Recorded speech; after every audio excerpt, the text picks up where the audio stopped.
पूर्वांचल में जौनपुर और आजमगढ़ को आए हैं। भागीदारी संकल्प मोर्चा का हिस्सा एमआईएम पार्टी है और मैं जनता का, पूर्वांचल की जनता का, जौनपुर की, आजमगढ़ का बेहद शुक्रिया अदा करता हूँ कि उन्होंने बड़ा ही मोहब्बत का मुजाहरा किया और हमारा बड़ा पुरजोश तरीके से हमारा वेलकम किया।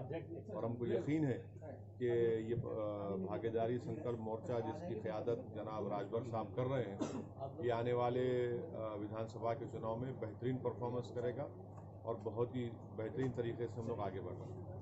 खासतौर से जो पूर्वांचल का दौरा है उसको लेके आप क्या और किस तरीके से आप अभी तो हमारी शुरुआत हुई है। मैं पूरे यूपी में फिरूंगा जनाब राजभर साहब के साथ, पूरे यूपी के हिस्से में जाएंगे, जनता से मुलाकात करेंगे क्योंकि कोरोना और कोविड की वजह से रेस्ट्रिक्शंस है। हमको उम्मीद है कि जो वैक्सीन दी जा रही है तो उसके 1-2 महीने के बाद जब जनसभाएं करने का मौका मिला वो भी करेंगे। जिस तरह से जनता ने आपको हाथों हाथ लिया ये तो ठीक है, लेकिन वोट कटवा की तरह से लोग कहने की ये तो देखिए, जिसको डर होता है ना हारने का तो हम पे इल्जाम यही लगा। सवाल समाजवादी पार्टी का और दूसरी पार्टी का, ये तो जमीन पर है ही नहीं। इनका तो सिर्फ देखते हैं आप सोशल मीडिया पे या फिर किसी दूसरी जगह पर।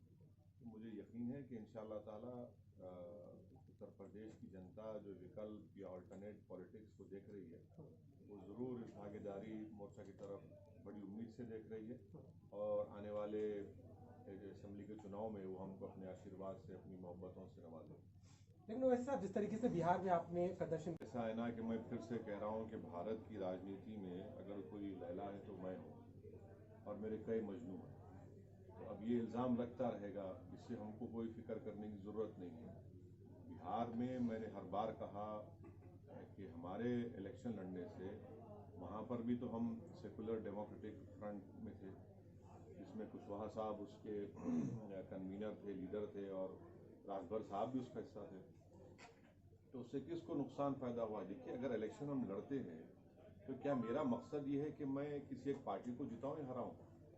मेरा मकसद होता है कि मेरा मोर्चा, मेरे और मेरे मोर्चे के कैंडिडेट्स कामयाब हों। तो हार जीत तो लगी हुई है। ये जो गुलामी की जहनियत है कि नहीं, आप इलेक्शन मत लड़िए, आप सिर्फ थाली बजाइए और हमको वोट देते रहिए। अब राजनीति बदल चुकी है भारत की। अब हम अपना हिस्सा चाहते हैं, हिस्सेदारी की लड़ाई हो रही है और मुझे यकीन है कि हम लोग आगे बढ़ेंगे। आपने जो मोर्चा बनाया, आपको लगता है कि इस मोर्चा को और बढ़ाने की जरूरत है?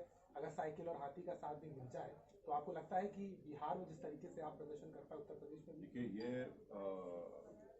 जनाब राजभर साहब ने खुलकर ये बात लखनऊ मेरे साथ हमारी मौजूदगी में कही कि हम सबके साथ बात करने को तैयार हैं।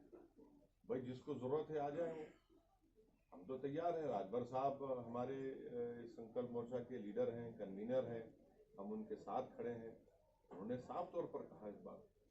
आपके मोर्चे 4 दिन की अगर बहार है तो मालूम हो जाएगा कितनी बहार किसकी कितनी है। तो ये तो हम पर इल्ज़ाम रखते रहता है, ऐसा कोई हमको फर्क नहीं पड़ता। हम लोग, मैं सुनते आ रहा हूँ, ये बातें नई बात नहीं, चलता है। क्या 2022 में सभी सीटों पर जगह नहीं प्रत्याशी उतारेंगे इस तरीके की रणनीति? 2022 के असेंबली के चुनाव में जनाब राजभर साहब के साथ हम लोग बैठकर, जितने उसमें दल है सब बैठकर बात करेंगे, एक लाने में कैसे